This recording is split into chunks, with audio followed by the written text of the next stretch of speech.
Good evening, everybody. On behalf of the Green European Foundation and the Flemish think tank Oikos, I welcome you to the fourth session of these Green Post-Corona talks, which focus on biodiversity. And previous sessions, we have focused on the facts on the collapse of biodiversity, the different policies at global and European level to reverse these trends, and also last time, the crucial role of indigenous communities. Today, we will focus on the connections between biodiversity loss, climate change, and the COVID crisis, because these are not separate crises, but deeply interconnected, which means also the solutions cannot be separate either. So the question is, how can we develop policies that can provide an answer to all these urgent issues together? I'm very happy that we have three great speakers this evening. First speaker will be Myriam Dumortier. She will focus on the scientific links between biodiversity crisis, climate change, and the rise of pandemics, such as COVID-19. And Myriam is a senior researcher at the Institute for Nature and Forest Research and is concerned with the interaction between agriculture and biodiversity. She's interested in agroecological agriculture and synergies between agriculture and nature conservation. She's a member of the Nature and Society team. Myriam holds a PhD in bioscience engineering, and in the 90s, she worked in community forestry and rural development in South Asia. From 2000 until 2010, she worked on the state of nature reporting for Flanders, and then she was a policy officer at the European Commission for the development and implementation of the EU policies on invasive alien species. In 2020, she rejoined IMBO to focus on agriculture. Also, since 2007, she's professor of forest and nature policy at Ghent University. Second, and I really warmly welcome Snigdha Tiwari, who is now in India, which means I think it's around midnight. So many thanks for staying with us so late. And Snigdha will be touching upon how the crisis has impacted women, children, LGBTQ groups, and other communities, and its interrelation with climate change and biodiversity. Snigdha Tiwari is an environmental and human rights activist from India. She is committed to human rights and the environment and is member of the first registered Green Party in India. She was elected to the Asia Pacific Green Federation Councillor in 2017. And after graduating in 2018, she started working as a human rights lawyer. In 2020, she was elected as a representative of Asia Pacific Green Federation at Global Greens and became chief delegate of the Global Green Coordination. This year, she was elected co-convener of the Global Green Climate Working Group. She has handled a diverse range of cases involving survivors of sexual abuse, workers' rights, and slave laborers' emancipation, rights of persons with disabilities, slum dwellers, environmental disputes, and movement engaged in river conservation and opposing construction of hydroelectric dams in mountain areas. Last but not least, we have as third speaker, Mieke Schouwvliegen. She will focus on the ways in which regional local politics can develop coherent policies to tackle the three interrelated topics at once, from a perspective of planetary health. Mieke Schouwvliegen is a member of parliament for the Flemish Greens in Belgium. She works for a healthy living environment for everyone. The themes she deals with are nature, biodiversity, spatial planning, the environment, and waste policy. And important to mention, Mieke was the first member of parliament to put the PFOS scandal in Flanders on the parliamentary agenda. And on behalf of the Flemish Greens, she's a member of the Parliamentary Committee of Inquiry into PFAS, and of the Committees on the Environment and Agriculture. She's former director of the Parks and Public Gardens Department of the City of Ghent and is a bioengineer by training. So all three of you, many thanks for joining us and preparing a very interesting talk. And so I'm very happy now to give the floor to Miriam. Okay, thank you very much. Let's first share screen.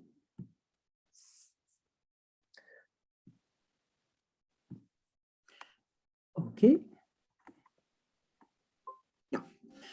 So thank you very much for inviting me here. I think you, sorry Miriam for disturbing, but I think you can enlarge your screen skill. We don't see the full screen. I have full screen. It is okay. It has to do with the version of Zoom. There's it's very strange. We just tried it 5 minutes ago. Yeah, it's crazy. It's completely crazy. I try again. No idea. Is this better?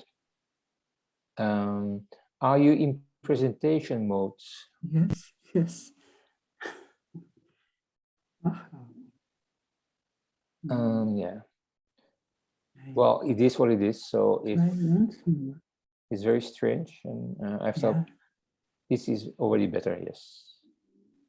Okay. Fantastic. Thank you very much, Miriam. Yeah. Zoom has some secret, I don't know, some secrets, but anyway, we managed. So nice evening. So thank you for inviting me here. Also, thank you very much for organizing this series on the biodiversity crisis, because the biodiversity crisis is a really urgent, threatening crisis receiving far too less attention. So it's very important to have such webinars. So biodiversity crisis is also very closely related to the climate crisis, to the COVID crisis, public health crisis, many different, in fact, it's all part of one big planetary crisis. And so today we will have a look at these connections between these different crises.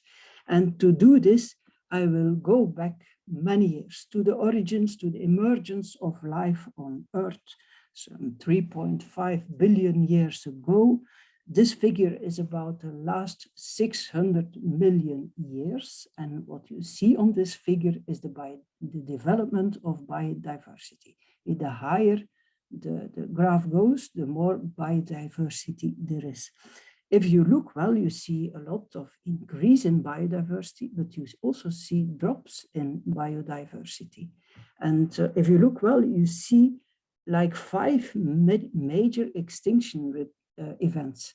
The first 2 seem to have been caused by the development of life. First, the development of mosses on land. They sequestrated a lot of carbon, and the same happened later with the development of forests on land, sequestrating a lot of carbon, taking carbon dioxide out of the atmosphere, and in fact causing a type of global cooling, the opposite of what is happening now. But this climate changed so quickly that biodiversity could not follow, and what happened was a drop in biodiversity, mass extinctions.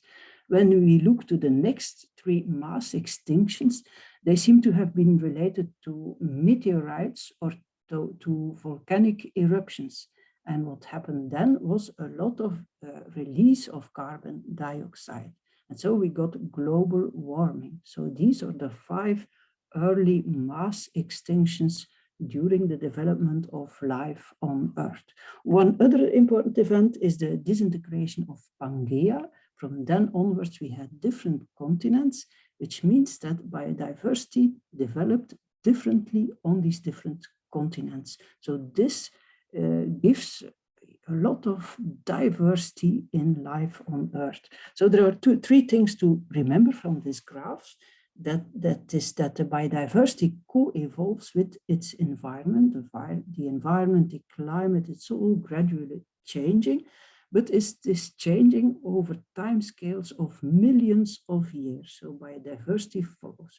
However, when there are changes in the climate, which are much more abrupt, biodiversity cannot follow and it collapses.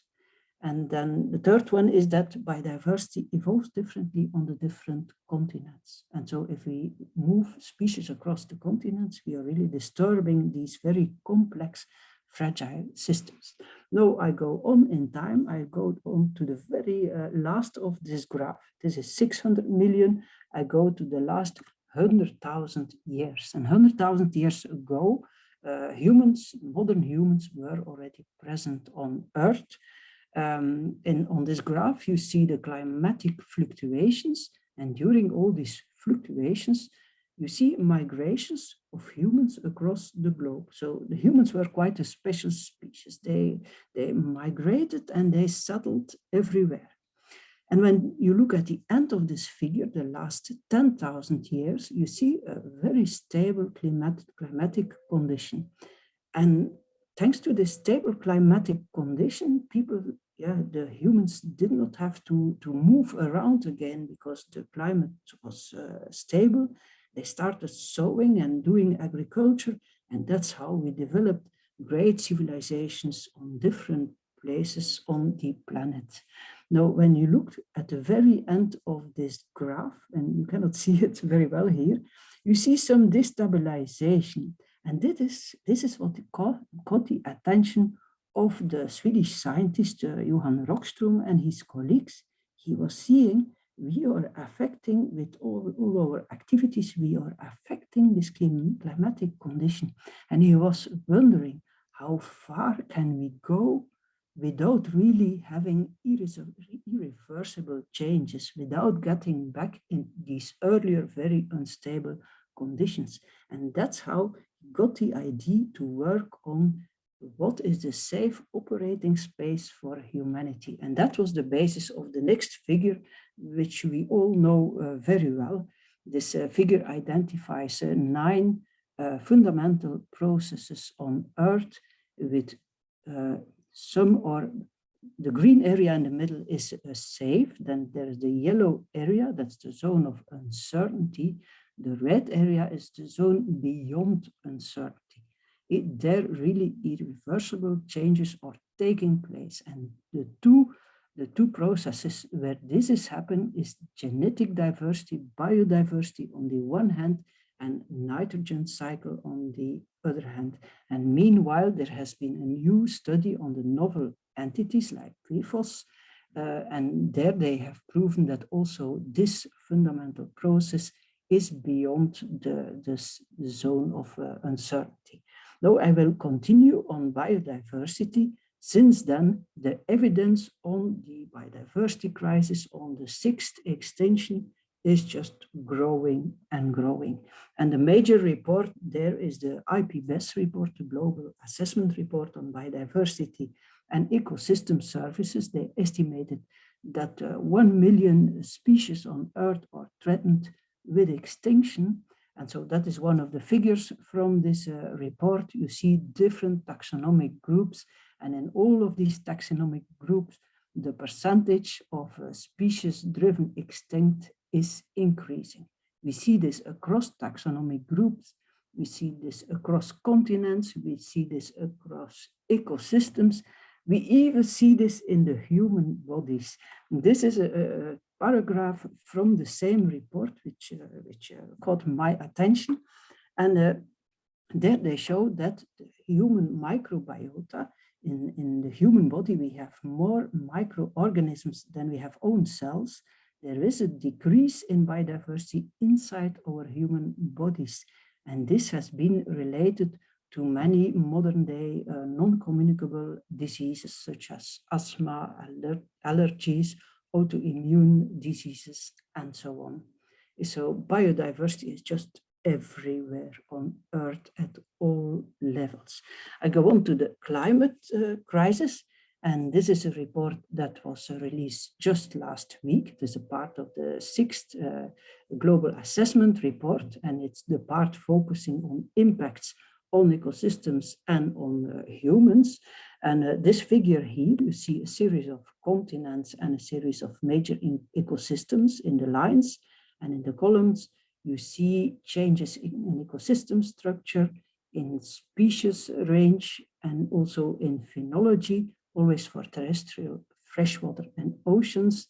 And what we see, the dark spots that we see, they are situations where there is clear evidence of the negative impact of climate on these different aspects of biodiversity. Though the evidence is raising not only of the biodiversity crisis, but also of the climate crisis negatively impacting biodiversity. I added some statements from the report. Approximately half of the species assessed are shifting polewards. And you might think, so what if they shift?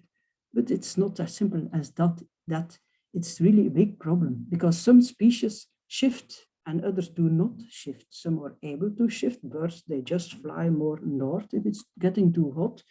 But like an earthworm or a snail or whatever, they cannot just move for hundreds of kilometers. It's not possible. And so imagine that bird is dependent on that snail. The bird moves north, the snail doesn't. The snail is getting into trouble because it's too hot and too dry. The bird is getting in trouble because it lacks food. The same for phenology. Some birds start breeding earlier, but sometimes the insects on which they depend, they do not emerge earlier, they come later. So the insects are in trouble because it's too hot. The birds are in trouble because there's no food. And so what you see is these whole complex ecosystems, which are completely full of relations inside, they are being disturbed. They are, all the links are being cut through climate change. Another important statement is that, and a very important statement, is that the most vulnerable people and systems are disproportionately affected. And I think this is something Snigdha will elaborate on. There's something very unfair in this whole, all these crises. Think of people living in a Pacific island, or also in the Himalaya. These places are very much affected by climate change and have contributed very little to climate change. And then the last statement is that some systems, some ecosystems, which first were carbon sinks, they were sequestrating a lot of carbon, their structure, their functioning has changed and they became carbon sources. So what you see here is that the impact of climate change is negatively impacting biodiversity, and as a consequence, biodiversity is again negatively impacting biodiversity, which impacts climate change. So we are in a very vicious circle towards a very degraded situation, which is extremely worrying. But now I go to that third crisis, and I will spend a bit more time on it because there is less discussion about this. And I broadened it from COVID crisis to the public health crisis. And we already saw the increase in non-communicable diseases.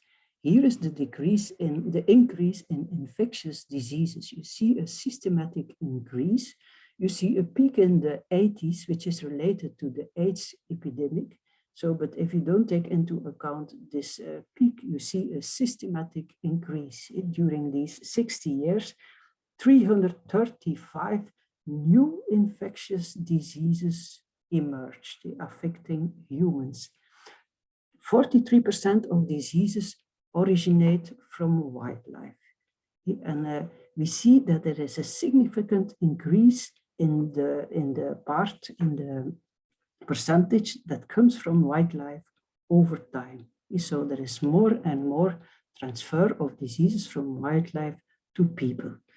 In this article, which is from, you can see it, I think, 2008, there was a warning. There was a warning for the risk of RNA viruses. If they would spread to humans, we would be in trouble. Well, meanwhile, we know we are in trouble. But why is this number of infectious diseases increasing? There are two important reasons. First of all, there are more and more situations where humans and wildlife get close to each other. When they get close to each other, there is a risk of disease transfer. And you can understand this when you look at this graph. This is the distribution of biomass on Earth. And the first bar is the situation 100,000 years ago, when the humans were still in East Africa. 100% wildlife, the percentage of humans was so small that you cannot see it on the graph. And there's the present situation in the second bar. Today, from all the biomass, the mammal biomass on Earth, only 4% is wildlife, 36% are humans, and 60% are livestock. When you look at birds, 30% are wild birds, 70% is poultry. So this has been completely disturbed. And what is the consequence of this? It is that these wild mammals, wild birds, they are spread across the globe, but there are so many humans and their livestock all around that they are just scattered in between people. And of course, the risk of people meeting wildlife in these conditions is much higher. And so we get more disease transmissions, and possibly COVID is one of them. But there are more reasons. There is the ecosystem degradation. And you might think when ecosystems degrade, they have less species, so maybe we also lose pathogens. But the logic, that logic doesn't work. It's not like that.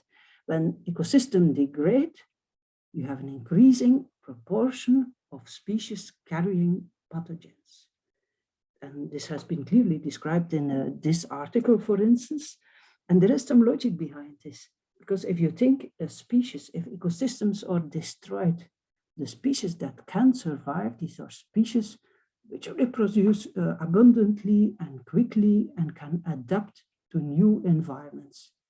Like for instance, rats, you may have extremely disturbed urban industrial environments, but rats will survive. But these rats also carry diseases. And so it's the same logic there. Which species do develop immunity? These are the species that reproduce so much. It's the same mechanism. So the species that survive in disturbed ecosystems, they are exactly the species that carry certain diseases because they developed immunity and they are just carrying these diseases. Some examples, for instance, Ebola, the outbreak of Ebola in Western Africa. It has been proven that this is closely linked to deforestation. The forest was being cut. Many species disappeared, a few survived, among which a big type of bats called the flying foxes. These bats were getting closer to human settlements, but these bats were also carrying Ebola without getting sick. They had developed immunity and they were able to survive among humans. And so they passed on Ebola to humans. There's also proof of the link with climate change here, because as forests suffered climate change, they were degrading, there were less forest fruits. So these bats that depend on forest fruits, they went closer to human settlements to eat the fruits in the gardens of the villages, like mangoes. And the opposite also happened. Because of the drought and the heat, the harvests failed. People did not have sufficient food, so they went deeper into the forest in search of food, came closer to these wild animals, and for instance, Ebola was transmitted. There are also other examples, like for instance, in Madagascar, also there it has been proven that deforestation led to outbreaks of plague, because when they cut the forest, many species disappeared, but some rodents survived, and survived among peoples. They were carrying plague without symptoms. They came close to people, and through flies, people were infected, and you had these outbreaks. So that is a mechanism you can see you have many examples of this mechanism. And you might think this is something typical for the tropics, but I have also some examples of the global north. These are two examples from North America. One figure is about the loss of mammal diversity. So the less mammal diversity we have, so you have to go from 34 to 20. Two, less mammal diversity means more Lyme disease. And what you see on top of this is that with time, the incidence of Lyme disease is not only higher in places with less mammal diversity, but it also increases over time. It becomes higher and higher. And here we see just the same with the bird diversity on the horizontal axis. On the vertical axis, there is the incidence of Western Nile virus. And so the less biodiversity we have, the more Western Nile virus infections we have. And also there it increases over time. So that is a mechanism. If you start searching, you find it everywhere. When biodiversity decreases, you have more disturbance, more problems. And so you, for instance, you see it here in agricultural land. This is a comparison between regenerative agriculture, working together with nature, and conventional agriculture using a lot of pesticides. Well, in this conventional agriculture, you find much more pests. There are several organisms, many more bigger abundance of pests than in the regenerative agriculture. In this regenerative agriculture, you have still a lot of biodiversity. It is just controlling the system. In this conventional system, through the pesticides, a lot of biodiversity was destroyed, and these pests can proliferate. You even see this logic inside food. And this is a study that compares organic and non-organic apples. And they found that on these organic apples, you had a higher diversity of bacteria. In the non-organic apples, you had a lower diversity, but you have more bacteria which are related to health affecting bacteria. So you see the same mechanism. Now I go to the next level, even a worse system. This is the industrial agriculture. This is a very industrial farms. They are very, very sterile environments because they are extremely sensitive. There's no biodiversity left there. There are thousands of cows, 10,000s of pigs, 100,000s of chickens. There are large numbers close to each other, the same age, genetically very identical, and also in a suboptimal health condition. So these businesses, they are very well aware of the fragility of the systems they have. So they have very, very tight biosecurity measures.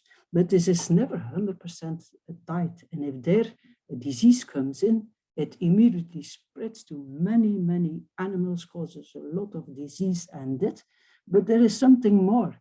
Because it reproduces so much, there are mutations. And there may be mutations to variants which are highly pathogenic. And this has been proven here by this article. They studied the conversion events to highly pathogenic avian influenza. And they found out that these conversions, nearly all of them, took place in big stables in the global north. So these are very dangerous systems. And until now, we have no avian influenza that spreads to humans and then among humans. But the day this happens, we have the next pandemic. It's already there. It's quite a matter of time before it starts. I know if it's not enough yet, there's still another problem on top of this, and this is how we defend ourselves to this increasing number of infectious diseases. If we have a lot of antimicrobials like antibiotics, and so the more diseases we have, the more antimicrobials we use. The more we use them, the more antimicrobials develop resistance to pathogens.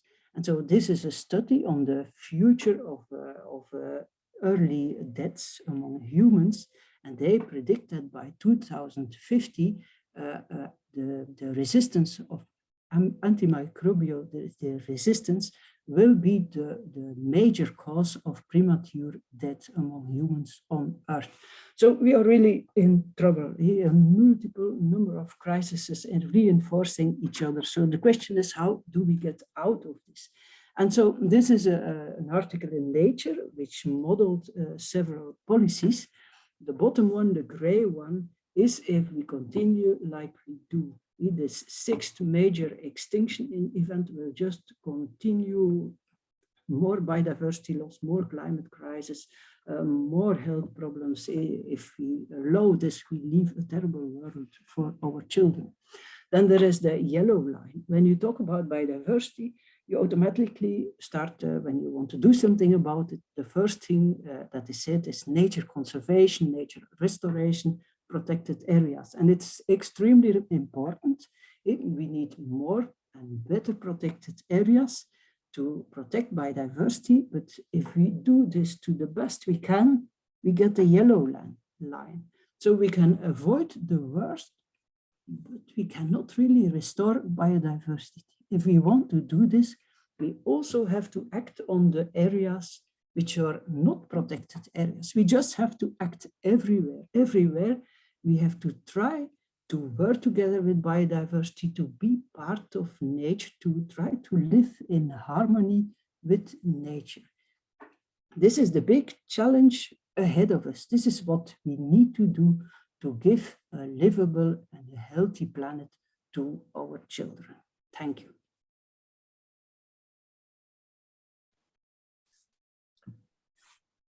Miriam, thanks a lot for sharing with us your insights. Maybe we're not always happy messages, but it's really, it really makes clear that what we need is complex systems thinking to really see the interconnectedness between challenges and the different impacts, feedback loops, and so on. So thank you very much. It's really a very good overview. And so I'm now very happy to give the floor to Snigdha. Thank you so much for inviting me for this talk, and thank you so much for taking this deliberation out for so long. It is very crucial at this stage that at least we talk about it and spread more awareness. To start with, I'm very pleased to hear how Miriam described everything quite well in relation to climate change, biodiversity, and the COVID crisis. To start with, I look this world as one big family, where all of us, like in Sanskrit, we say Vasudev Kutumbakam, like this world is a one big family, and wherein all of us, the different species, are so interrelated to each other that if one gets affected, the other one will definitely have some consequence of that. And very slowly we are realizing it. And then all of us species as a whole, we all are very related to the physical components of this earth, which are basically the Himalayas, the mountains, the rivers, the oceans, and all other things around us. So when we talk about the climate change, when we talk about COVID crisis, when we talk about particularly about the biodiversity loss, as Miriam very nicely explained in her talk, that all of it is interrelated. Today, while I speak before all of you, I would take you to the social impact of the climate change and also the COVID crisis, that which is one of the result of climate change and biodiversity loss. Before I move into that, I'll just quote few facts.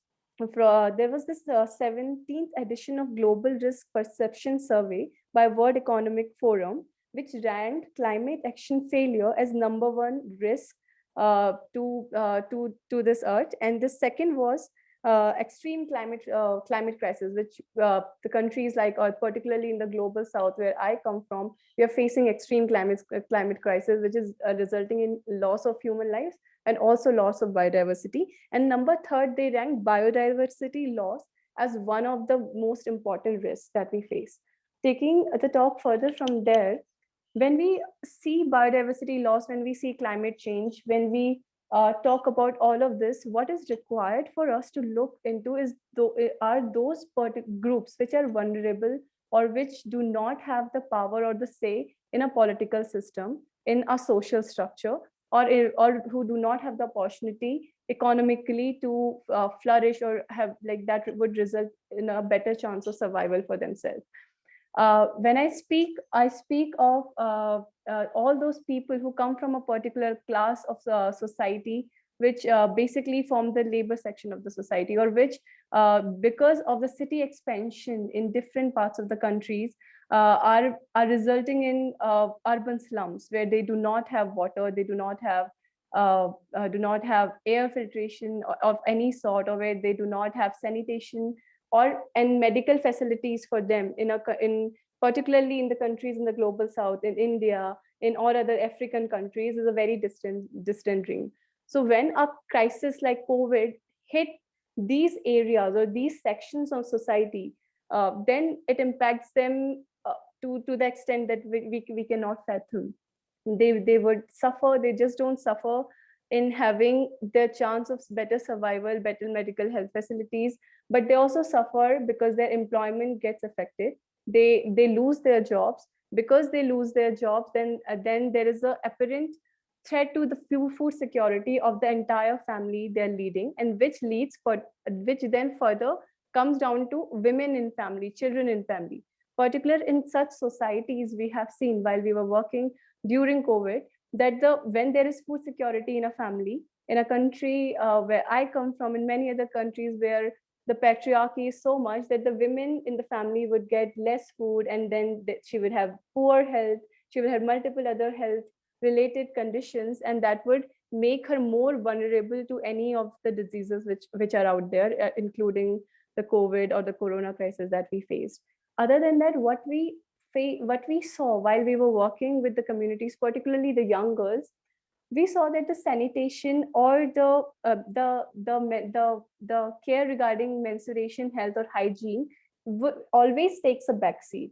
Because when you have to deal with the food security, when you have to put your money to get food for your health for yourself, when the state is not that functional to take care of such a small things, when the entire system in a pandemic frustrates, where not just in terms of the hospital facility, but also in terms of the general relief which the state in normal course of time would provide to their citizens, then all the things regarding female sanitation, regarding menstruation, takes a backseat. And then all these women, we have, while doing our work during the COVID time distributing aids, one of the most important thing that we realized is, other than the medicine kit, we required to distribute very basic things like sanitary napkins among the people who are not just in rural areas, but also to those girls, those young children and women who are living in urban areas and who come from a poor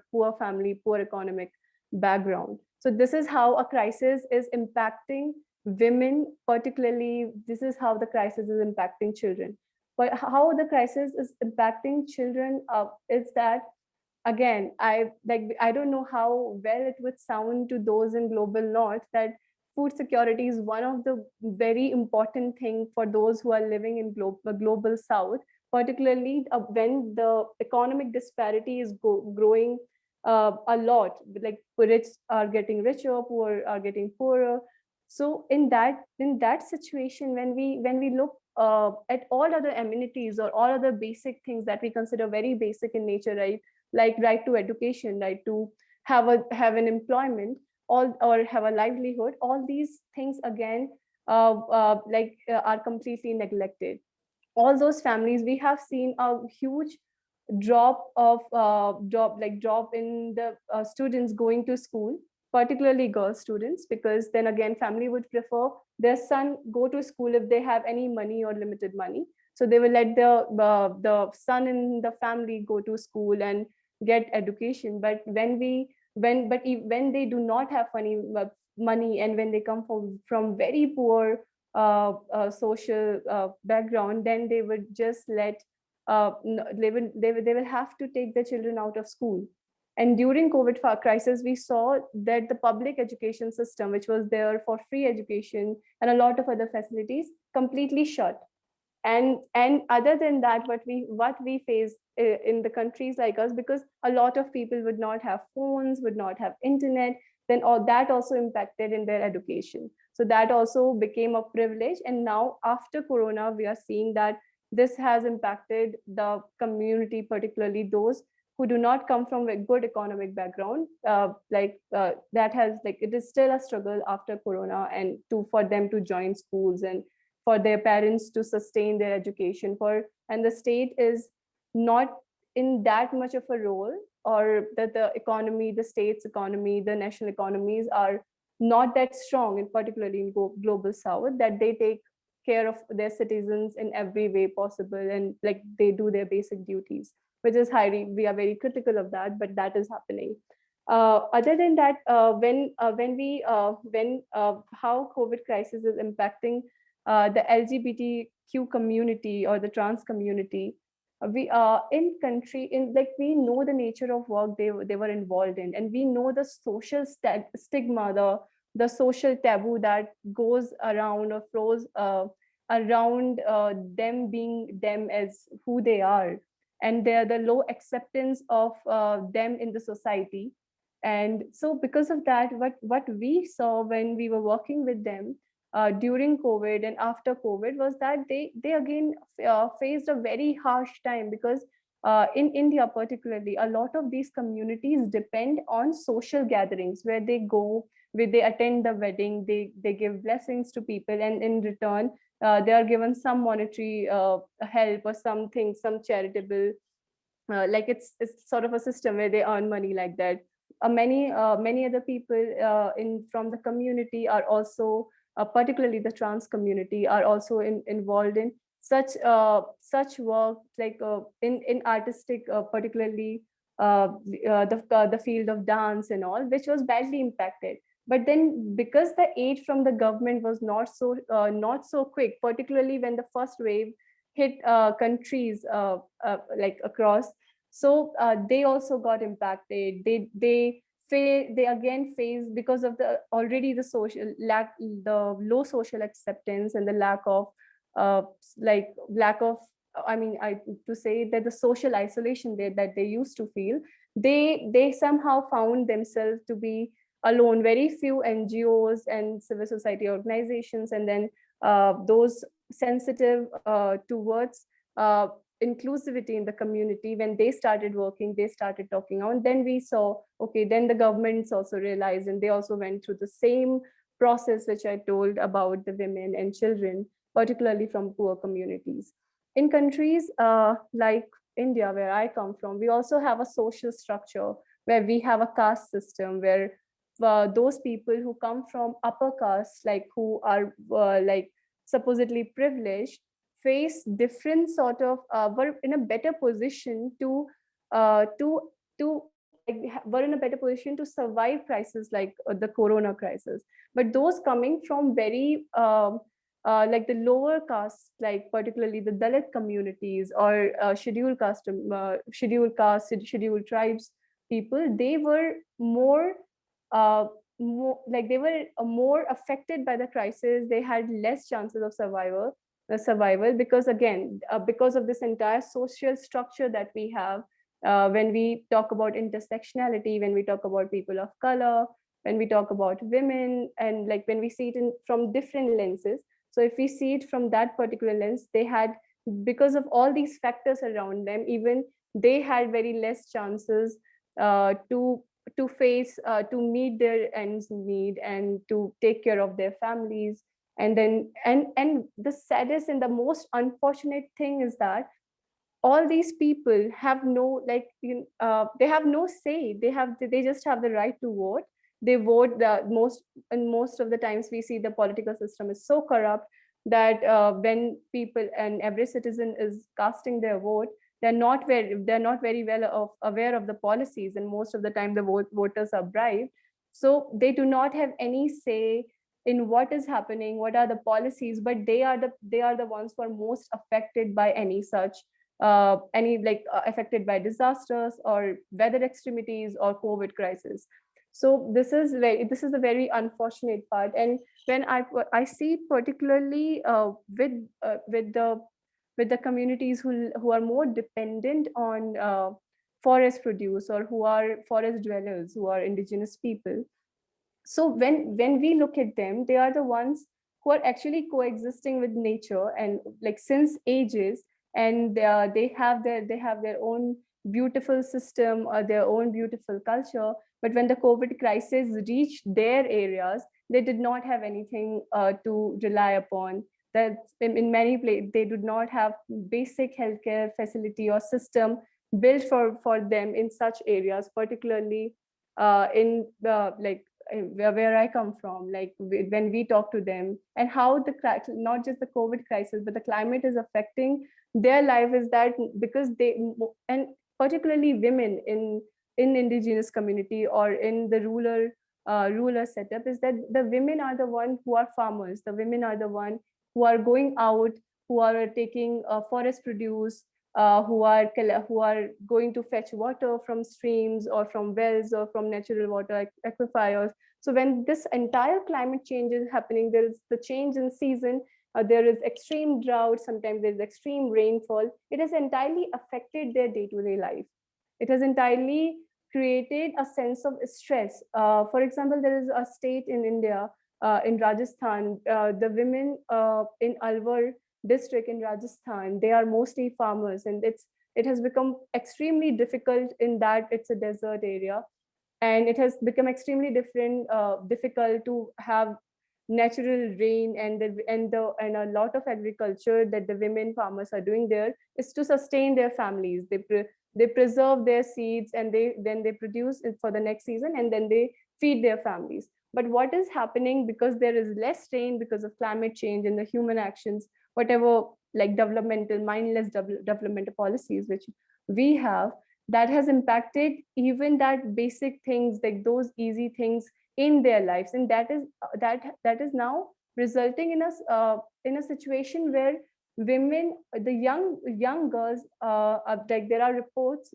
from that area that there is increase in child marriage, and there is increase in family stress, because you have an apparent food crisis, you have lack of water in your area, you have this entire difficult condition, which is resulting in first the people marrying their daughters pretty early, and second, then there also has been increase in cases of domestic violence, increase in cases of child abuse, particularly by fathers. And all these are reports that published in national data. And during the COVID crisis, there was this entire helplines center which was opened by the government just to provide aid to people in such areas, and whatever, like all of this what is happening, that is also the climate change is also impacting very very basic social, like a small family, to that extent where it is creating great stress, where it is affecting your mental health, where it is affecting your economic status, where it is affecting your education and all, like your food security and all other things around that. Moving from there, I would just like to quote one more example from Africa, where in central Saleh in Africa, more than 5 million children are facing acute humanitarian crisis. Again, this particular region in Africa has been like it's reported that there has been highest number of child marriage. And why that is so? Because that is deriving again from the conflict, because there is a social conflict, there is a because of climate change, they are again facing drought, and there is famine, and then because of pandemic, the more than 5 million children there are now resulting are again going for the like child marriages, so on and so forth. When actually we talk about women education and we talk about empowerment of women, but this is how this entire crisis is impacting women, and like all those who come from who forms the vulnerable section of society, not by themselves but by the social like when I say this, I do not mean that women are not empowered, they are not ready to like they are not they do not have the capacity or capability to do well in life, but because the social structure is such that all of the pressure falls on them in multiple societies. They also like they are the ones who are actually taking charge, they are the ones getting most affected by climate change, and they are the ones who do not have the voice when like in the government, they do not have proper representation, proper political representation. They are not at the policy making level. And for all these people who are actually affected by climate change are not there at the policy making level. So one of the things which is extremely unfortunate, and like it is always better to have policies made from those who are actually getting affected by this, and because the knowledge that they have, the solution that they have is greatly going to affect in making of good policies which will be more beneficial for everything. But because they do not have their space in the table, so that is how they result in just suffering and not and not having their fair right for everything. So I would just like to say we all very well understand, and lastly I would say this, we all very well understand that the climate change, the COVID crisis, the biodiversity loss are very, very interrelated, because and all of this are very closely connected to the human actions. And when I say human actions, it is not actions of those humans who are not there at the policy making level, or who are not there in the governments or the executive, but those people who are actually there, who are guided by corporate greeds, and who actually do not care about this planet. And because of that, there is a huge destruction all around us. And for that, we all need to unite and fight at every level, so that we have representation from all those who are severely affected by the crisis or by the climate change. Then only there is hope. Thank you. I'd just like to end there.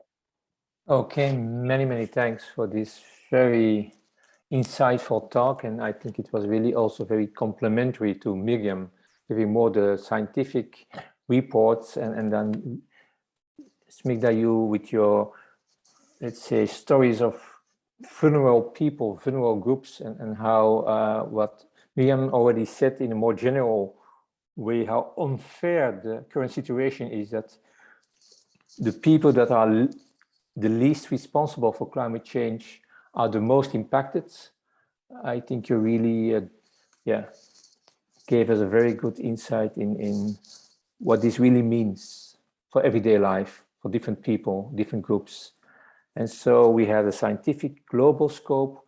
We had your story about what's happening in India, Africa.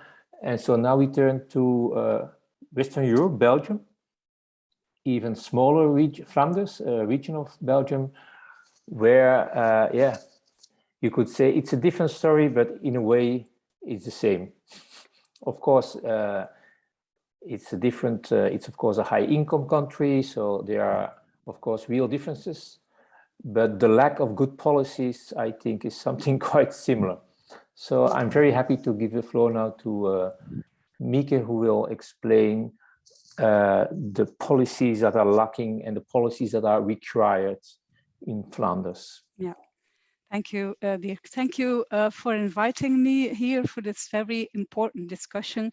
And Snigda, we all need to unite, you say, and fight at every level we can. I try to do that too here from Flanders. I will share my screen and I will try to do that.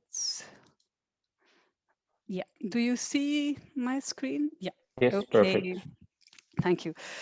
Today I will speak from my Flemish experience and look at how European strategies influence us and or translate it into the Flemish policies. I will mention a few bottlenecks and will propose ways of solving them. I have also put PFOS, Dirk mentioned it already, PFOS on the parliamentary agenda. This case was not directly about biodiversity, but the mechanisms behind it are the same that are causing the situation we are in now. The European Commission is making ambitious decisions regarding to climatic change and biodiversity. But in order to reach these goals, Flanders and other members of the states needs to follow the European directives more closely. At first, a first interesting approach we can learn from is the One Health strategy. It's used for crisis management and the European Union starts using it more and more. It's a preventive measure wherein different fields work together with the aim to improving public health. The corona crisis has shown more than ever that human health is related to animal health. We heard it from Miriam, and the conditions of the natural ecosystem. Public health cannot be guaranteed as long as we don't respect our nature. That's why we need an ecological approach to infectious diseases. Cooperation between doctors, vegetarians, biologists, and on the one hand, and environmentalists, epidemiologists, sociologists, economists, and lawyers on the other hand, should lead to an all-inclusive, holistic solution that can encounter present and future health challenges. Contrary to the preventive approach of the One Health method, Flanders mostly relies on reactive approaches. This is very negative since this type of approach makes a country and its people live from crisis to crisis. And instead of avoiding crises, it can only try to contain the negative outcomes. Many strict measures are unsustainable in the long term and often extremely expensive. Research by EPBES shows that the economic costs of preventive approach according to the One Health strategy are 100 times lower than the economic costs of a reactive approach. That is why, together with Groen, my party, I have submitted a concept note for an integrated international and Flemish policy to protect nature and prevent the outbreak of new animal diseases. The One Health approach would be very useful in all fields, but as a startup, Groen, dus I, has chosen 4 action points. Firstly, the strengthening of nature and biodiversity. Secondly, a better monitoring of animal disease risks. Thirdly, a stricter trade in wild animals. And last but not least, the Sustainable Livestock Farming Pact. I will tell you more about those 4 points. The first one, Flanders can strengthen nature and biodiversity by working together on the Green Deal, by putting a halt on important deforestation and by providing a legal framework for protection of our Flemish forests. Flanders can better monitor the risks of animal diseases by increasing international cooperation of our Flemish experts, by closely follow up hotspots of infection in our own country, and by integrating the Flemish policy on animal pest prevention. Third, the trade in wild animals must be tightened up by, on the one hand, completely phasing out recreational hunting in Flanders, and on the other hand, by tightening up controls on meat of wild animals. And in addition, we propose the Flemish Pact of Sustainable Livestock Farming, in which there is room for more research into the impact of intensive livestock farming, with an emphasis on zoonoses, fine dust, and endotoxins. We are also looking at how we can create more space for animals and also reduce the livestock population. All of this is necessary because the situation of nature in Flanders is very, very alarming. According to a report of the Institution of Nature and Forest Research, Flanders only reach 0.5 of the 6 European objectives. 1/3 of our species is on the red list, is threatened with extinction. Only 18 of the 69 of Europe's most valuable and threatened species and habitats are still in the healthy state of conservation in Belgium. Of all the 44 types of habitats, only 3 are healthy. And when we compare the conservation status of habitats in Belgium with other of the EU member states, we can see that Belgium scores the worst of all, and with Flanders scoring even worse. So we already mentioned that the EPCC, or Miriam mentioned that the EPCC report shows that the negative impact of climatic change on nature and humans has become irreversible.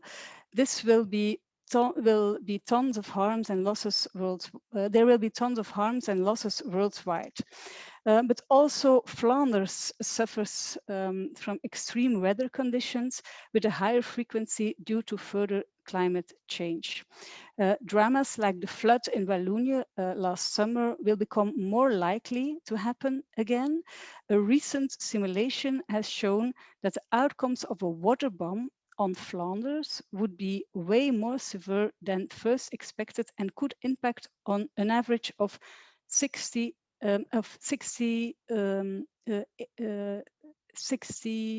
86,000 households. This should be an extreme wake-up call. The EPCC report underlines the need of a more holistic answer to the climatic change again, wherein there's a role for biodiversity in every aspect of policy making. We do need immediate action in Flanders and Belgium in order to prepare us for a new water bomb.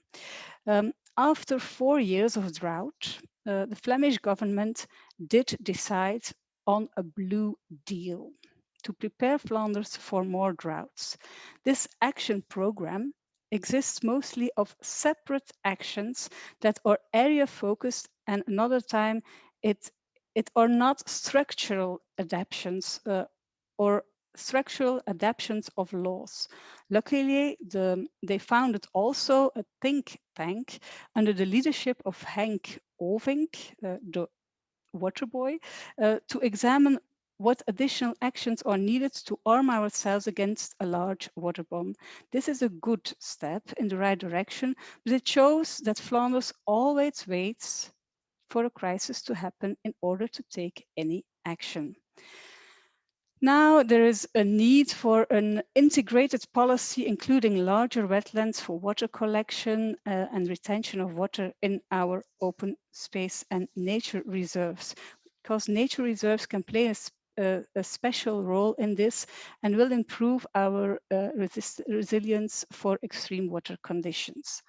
The challenges Flanders faces on in this path to biodiversity remain daunting, whilst the main causes keep on expanding. 2 problems we are coping with is nitrogen emissions and the change of land use. I take those 2 problems because last week there were new policies for those 2 problems, and I will show the way Flanders is coping with them. The nitrogen emissions, for example, is very high, and more than 80% of our nature suffers from this. In addition, high nitrogen oxide concentrations in the air also have a direct negative effect on our health. Now, the largest share of this comes from the intensive livestock farming. Livestock farming also leads to the high pollution of our rivers in Flanders, which again is very negative for the public health and our nature. The livestock population is constantly expanding, which increases the risk of animal diseases. The second problem is the problem of the land use change. In Flanders, we live everywhere, not in the cities, we live everywhere. That means we call it, there's an urban sprawl. And it becomes worse. At this moment, 30% of Flemish area is already hardened, and every day another 5.1 hectare or 10 football fields are added every day. All this creates an enormous risk of drought and floods. All these problems have a huge negative impact on our biodiversity and environment. Besides this, we cannot lose sight of the fact that they all disadvantage our health as well. A disappointing example of the present approach of the Flemish government is the one of the nitrogen strategy and I translate it as the construction shift. We call it betonstop in Dutch or bouw shift, but I did not have a good word for translation. So I'd say it's the construction shift. We want to change the hardening of our area and we want to remove people from everywhere back to the cities, so we have more land to change in nature and agricultural purposes. Well, these are two very urgent problems, the nitrogen problem and the construction shift problem. They have been postponed for years due to a lack of courage. Therefore, the problem has only grown more. Finally, the Flemish government decided to tackle these two files as one, completely ignoring the complexity of the two problems. So last week, they reached an agreement about the nitrogen emissions, stating that they should be reduced by 50% by 2030. But on the other hand, they made an agreement about a construction shift that is unable to ever reach the predetermined objectives. This shows the ambition of the Flemish government when it comes to tackle the causes of crises like biodiversity crisis.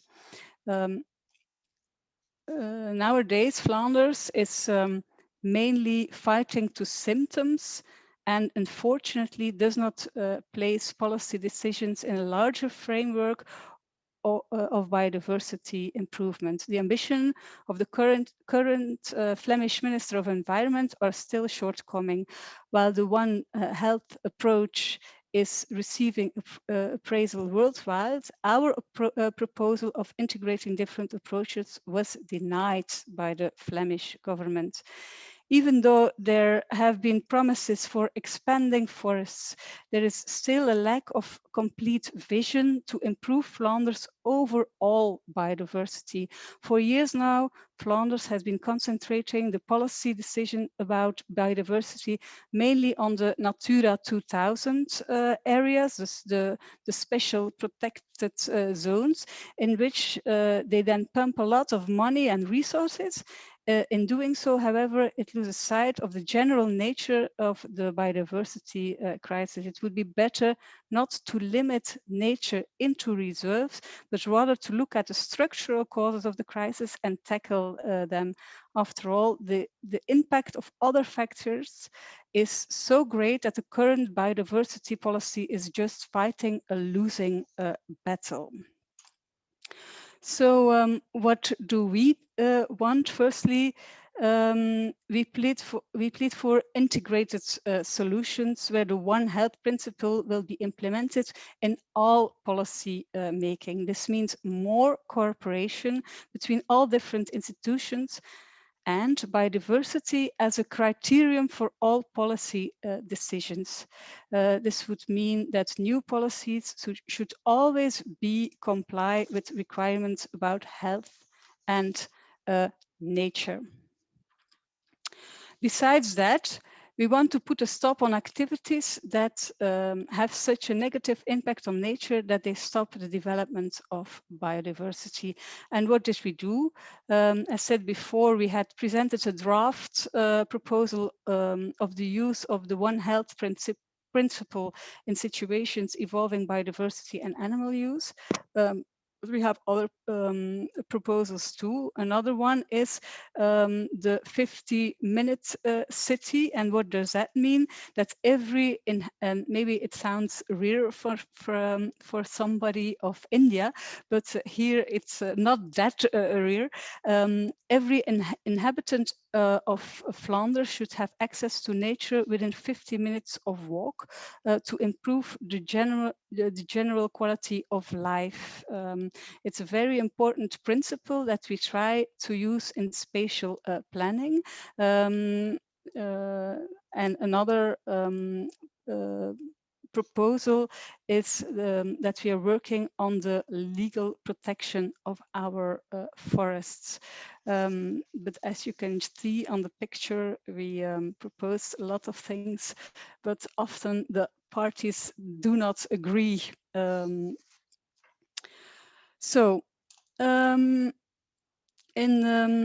practice, not many changes are made in Flanders.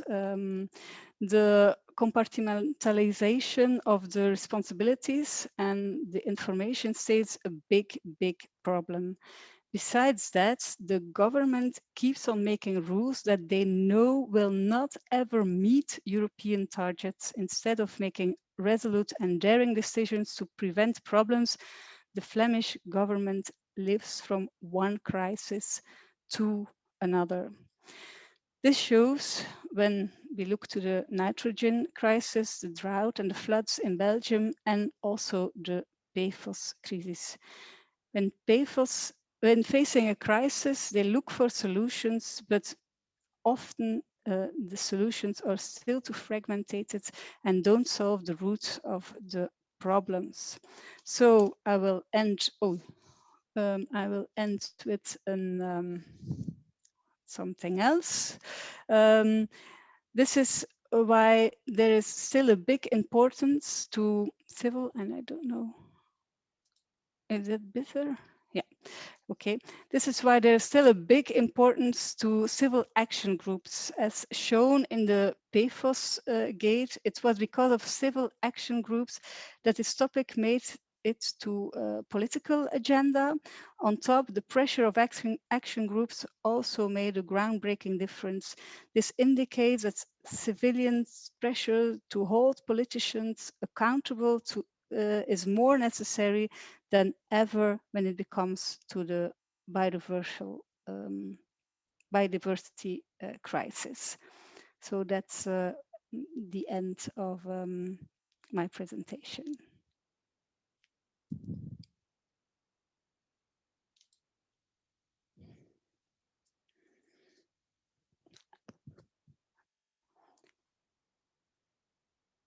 Dirk, wij horen u niet. Thanks, Mieke. This mute, unmute, I will never learn it. But thank you very much. It's also important to know that even in Flanders, which actually is a rich region, we are not capable of setting up the necessary measures for protecting biodiversity and changing our system. And I think at the end, you said something very important. We need a very lively civil society. And so maybe I would ask this question also directly to Snigdha. So I'm really curious what kind of civil society groups are there in your country? What kind of actions are they undertaking, and what's the effect of these actions?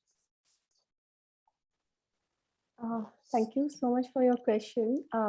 See, like all countries, we have a strong civil society organization taking many movements, particularly to save biodiversity, because how we are seeing an attack on biodiversity is through the developmental plans of the government, particularly in the coastal areas, when we see where there is like huge biodiversity in areas like mine, like in the Himalayan region, where we see when I was young, I'll just give you this very small example. When I was young, we had this particular fish in our region, which was the sign of the fresh water and the quality of water. And now that is no more there, because we have these huge dams which are built on the river, which are preventing its flow, and there's a construction around it. And that is also impacting the wildlife in the area, particularly the population of leopards.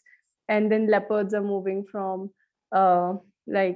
from forests to villages, and then there are this animal and man-animal conflict we are facing. But the civil society organization, particularly, when are very aware of all this, which were these happenings, and when they not just work directly with communities where they spread awareness, they talk more about it, or where they learn from people and try to reach out to the governments, but they also are very strong in helping the movements. But because we have the government which is so anti-people, anti-nature, and anti the environment and everything, so the policies are such, and they're very blind towards what what the activists are saying or what the civil society organizations are saying. So there has been very constant attack on the civil society organization as well as on the activists by the government, where there is huge repression by the state. So there's this constant conflict between the CSOs, activists, and the government. But the fight is on, because we have nothing but to fight and just save the nature and people around us. So we have strong repression by the state too. Thanks for this question. And I see in the Q&A, Miriam, there's a question for you. Deforestation is one of the main issues related to climate change and to initiations of pandemics. Will the new EU law on stopping deforestation elsewhere for market products imported in EU be strict enough to tackle this issue efficiently? And will this law come in time? So maybe Miriam, you could first explain to the audience this law and what its aims are. Yeah, thank you for the question. Yeah, deforestation is a major problem, causing biodiversity loss, causing climate change, causing new diseases. So we need to address this. And to do this, the Commission has proposed a new law to restrict the import of products that cause deforestation. I think that is an enormous step forward. It's a new type of mechanism. Of course, it's not yet enough. It's just about deforestation. It could also have been ecosystem degradation. It could also have been negative social impacts. So there's scope for improvement, but I think this is a very important, a very new step forward to put trade restrictions to care for the environment, at least for the forests elsewhere in the world. So an important step. Not yet enough, more will have to be followed, but it's important that this step is taken. That's, I was very enthusiastic about this proposal, but of course we will have to go further in the future. Thank you, I think. And what's the status of this law? As far as I didn't follow it anymore in detail, but it's a proposal from the Commission. I think it's now being discussed in Parliament and in the Council, as far as I'm aware. So it's looking forward. Whether it will be strengthened or weakened, we will see. Okay, thanks. And I want to invite the audience to ask more questions in Q&A. And yeah, I think deforestation is something that happens in all regions of the world. So maybe Snigdha, you can also explain us what's the status of the forests in your region. Yeah, thank you so much for your question. So particularly if I talk about my state, like Uttarakhand, where I live, it was very surprising that after the state was formulated in 2000, suddenly the forest land which the government showed increased. And when actually we are living here and we saw how the forest increased, because we are seeing there is huge developmental activities taking place here and there. So when later the right to information was filed by many activists, we found out the government has notified many areas as forest land. So this is how we are seeing the forest cover, and this is how we are seeing the government is sensitive towards forest cover. See how I see, maybe I'm being too critical of the government, but I am just trying to give the picture which we are saying. We have still good forest cover in Uttarakhand. In all other states which are up north, a very good forest cover in like in central, in south, like we have like huge national parks, sanctuaries, and all that. But then the forests which are not reserve forests, or which are not under national reserves, those forests, the government is currently like very recently we gave our feedback to the government. They are coming up with a law where they are notifying that the forest areas that they without the permission of the government or any other body, in the village forest, in other forests which are not reserve forests, the people can directly go in and build structures. So we think that this is done basically to have those corporations come into the forest. And other than that, when we see the mining activities, particularly in Jharkhand, state of India, when we see Adani having his plant created in Chhattisgarh, and then planning to sell have a power station made in Bangladesh and then sell electricity to Australia. So all of these areas, all of these things, activities are happening in the forest. So yeah, so this change in law and all of these development policies which are happening clearly shows that we're not going by the commitment we made in the COP last year, when we say we will work on the forest. Like, we do not have to necessarily sign that thing on the forest, but we are actually committing to that. This is against that. And also we do not care about it much, because we have opened a doorway for anyone to have constructions inside the forest land, like those forest lands for which we used to seek permissions before. So yeah. So this is the status of the entire law and forests in India. Okay, thanks. We are almost coming to the end of this webinar. So maybe all three of you, I want to invite you to have this kind of looking forward to the coming years, and maybe pointing out, of course, you all said it's interrelated. We have to do many, many things. But maybe to focus on one point of which you find this is something where we really should move, and maybe you also see things happening in the good direction, so that we, from your three different perspectives, we have this a little bit foresight. And Miriam, if I may, I want to start with you. Yeah. A little bit muted. Yeah, okay. Thank you. Sorry. Yeah, I think that idea of working together with nature, that is very, very central. We have, and some people will laugh and say, "Oh, you want to go back to the past." No, in no way. People have always been fighting with nature, but no, we know we not, because we are fighting so much that we are destroying nature. We know we cannot continue like that. We have to work together with nature. And I think, no, the time has come, and we can do it. We have a lot of knowledge. So when I look to the future, we need to work together with nature based on all the knowledge and insight and experience we have. It's not at all a return to the past. It's a new future with respect for nature and based on our knowledge.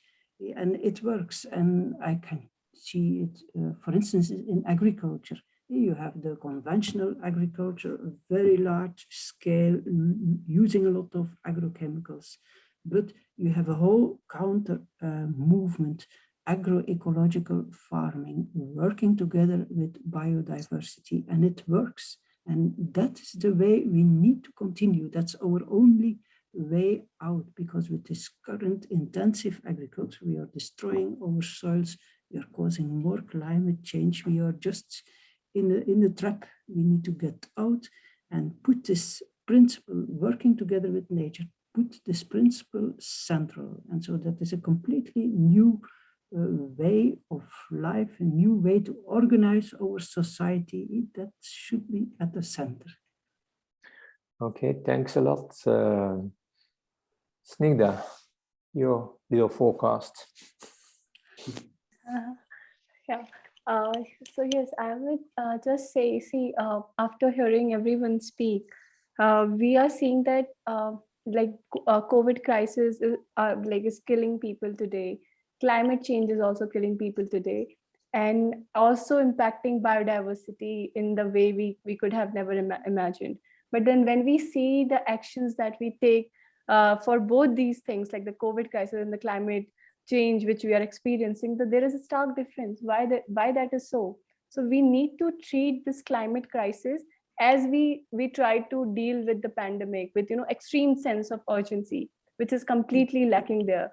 Other than this, what I feel is the public health, as also like covered during the talk, the public health, the animal health, the health of the environment, biodiversity around us, all of these things should be seen with one angle, like the health of this entire planet should be seen together, and the policies are made like with a very holistic view, and the sustainable development of the earth, which we depend upon today, should be the way to take it forward.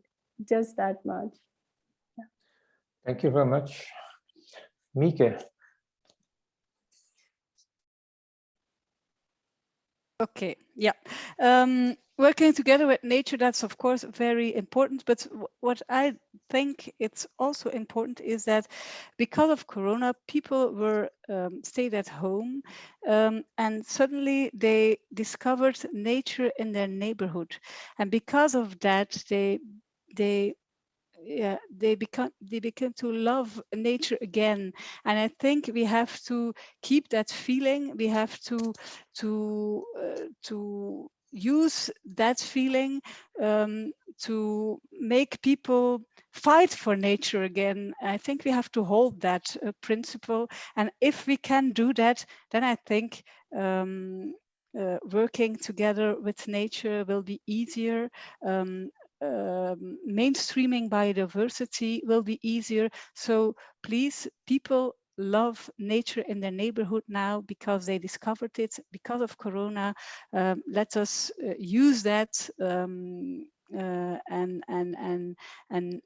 turn it on into policies and new directives and other things, so that nature becomes everywhere, next to our door, that we meet it every day, and that we keep on loving it. Thanks for these very nice closing words. Loving nature, it's I think it's the essence. And so I want to thank you all three for joining us and giving your insights. And also I want to say this, although this is the fourth and the last of this series on biodiversity, it is clear that we will also organize later new webinars, because as you know, there's this global COP on biodiversity happening. It was planned for September in China, but it will be postponed and the situation is very unclear. So we will have a close look at it and yeah, come back with a new webinar when new developments are emerging, because we really need this COP, which, as Miriam said, looking at these planetary boundaries. Of course, climate change is very serious, but biodiverse collapse is even more serious. So we really have to put our attention on it and put it and keep it in a public debate.